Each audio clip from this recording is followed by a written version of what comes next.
আজকে আমি তোমাদের সঙ্গে শেয়ার করব চিংড়ি মাছ আলু চচ্চড়ি। তো চিংড়ি মাছের আলু চচ্চড়ি করার জন্য দেখো ফ্রাইং প্যানটাতে তেল দিয়ে দিয়েছি, অলরেডি গরম হয়ে গেছে। এদিকে আমি কড়াই গরম করতে দিয়েছি। তো আমি প্রথমে চিংড়ি মাছটা দেখো ভালো করে ধুয়ে, এই যে এরকম চিংড়ি মাছটা ভালো করে ধুয়ে আমি রেখেছি। এবার আমি কিন্তু এই তেলে ভেজে নেব।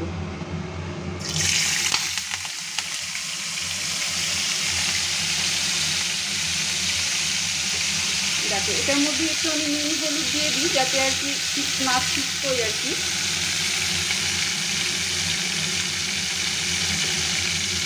পরিমাণ মতো একটু আমি হলুদ এবং লবণ দিয়ে দিলাম।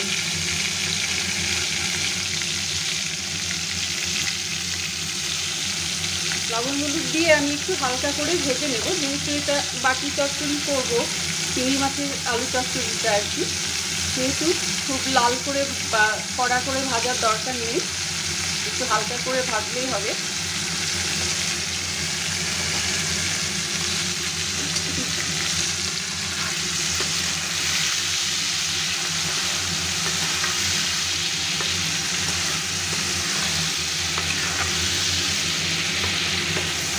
আচ্ছা, এখানে লাল করে এটা চিংড়ি মাছটা ভাজা হোক, ততক্ষণ আমি যেটা করবো, কড়াইটা অলরেডি গরম হয়ে গেছে এখানে।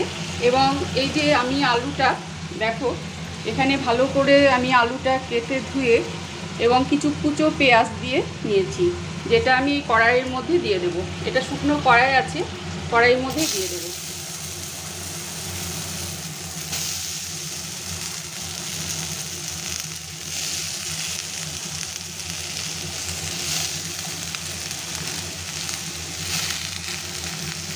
আচ্ছা, এটার ভেতরে আমি দিয়ে দেবো পরিমাণ মতো লবণ, পরিমাণ মতো হলুদ গুঁড়ো,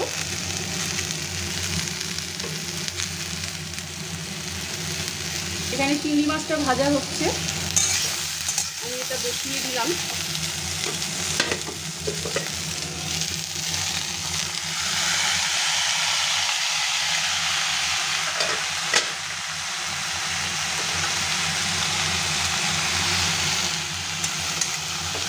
লবণ হলুদ দিয়ে আমি এটা ভালো করে কিন্তু নাড়াচাড়া করে দেবো।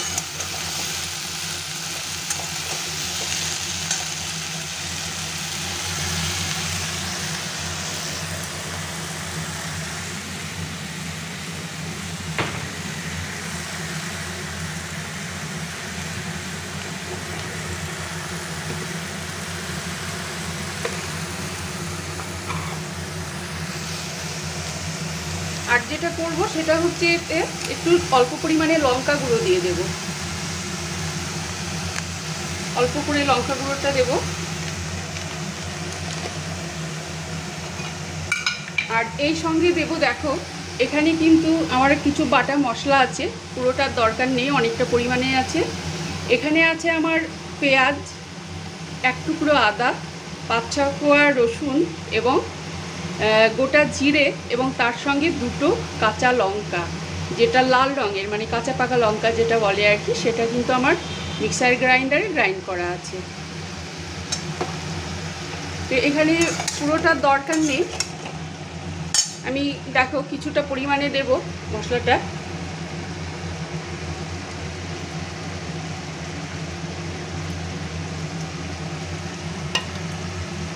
ভালো করে কিন্তু আমি নাড়াচাড়া করে দেব।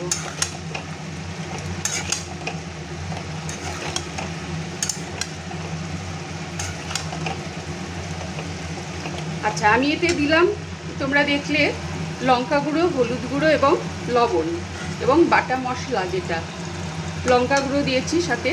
আর যেটা করব, তেলটা দেখো এখানে বেশি পরিমাণে আমি তেল দিয়ে দিয়েছি, এই তেলটাই আমি পুরোটা কিন্তু এই আলুর মধ্যে ঢেলে দেবো। এই যে দেখো অনেকটা শ্যালো ফ্রাই আর কি কিছুটা হয়ে আসছে, এবং এখানে যেহেতু অনেকটা পরিমাণে আমি তেল দিয়ে দিয়েছি, এই তেলটাই পুরোটা কিন্তু আমি এখানে ঢেলে দেবো, দিয়ে রান্নাটা হবে। আচ্ছা, এবার দেখো এখানে চিংড়ি মাছটা ভাজা হয়ে গেছে। আমি চিংড়ি মাছটা, এই যে অনেকটা পরিমাণে তেল আছে দেখো, এই তেলটা আমি আলাদা করে ওই জন্য তেল দিইনি, এইটা আমি আলুর সঙ্গে এটা কিন্তু ঢেলে দেবো, যেহেতু এটা চিংড়ি আলু চচ্চড়ি হচ্ছে। আমি কিন্তু এটা ঢেলে দিলাম এবং ভালো করে নাড়াচাড়া করে কিন্তু আমি ঢাকা দিয়ে দেবো, সেদ্ধ হওয়ার মতো, এবং পরিমাণ মতো জল দিয়ে দেবো। এটা কিছুটা একটু ঝোল ঝোল রাখবো, যাতে ভাতটা মেখে খেতেও ভালো লাগে। আর তোমরা তো সকলেই জানো যে চিংড়ি মাছ দিয়ে যে কোনো প্রিপারেশানই খুব টেস্টি হয়। তো এরকমই আর কি আলু চচ্চড়ি চিংড়ি যেটা, সেটা খুব সুন্দর টেস্টি হবে এবং ভাতের সঙ্গে ভীষণই ভালো লাগে খেতে। তো আমি এটা জাস্ট অল্প পরিমাণে জল দিয়ে নেব,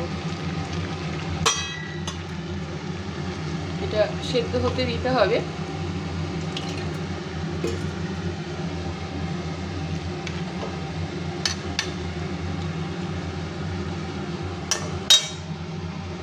এবং আমি এটা যেটা করব, এবার ঢাকা চাপা দেব সেদ্ধ হওয়ার জন্য।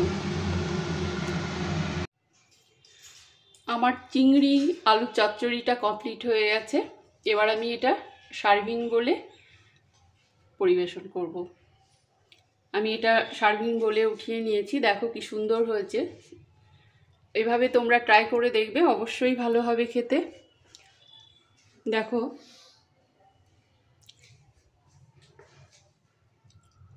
খুব সুন্দর হয়েছে কিন্তু, এবং খেতেও কিন্তু ভীষণ ভীষণ টেস্টি হয়।